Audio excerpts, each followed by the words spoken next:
Napakasayang magpasko dahil ang Don Bell ay buhay na buhay pa rin ang kanilang love team.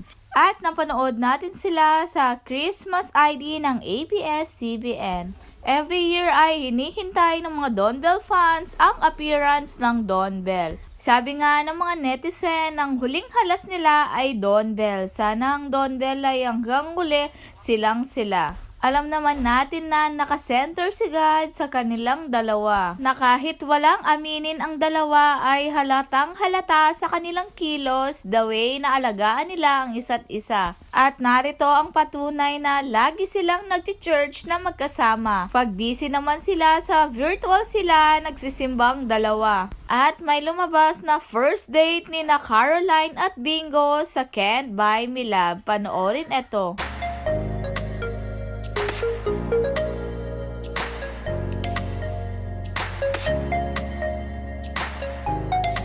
Paniguradong nakakakilig ang episode na to dahil first date ng dalawa. Nahulog na kaya parehas sa isa't isa?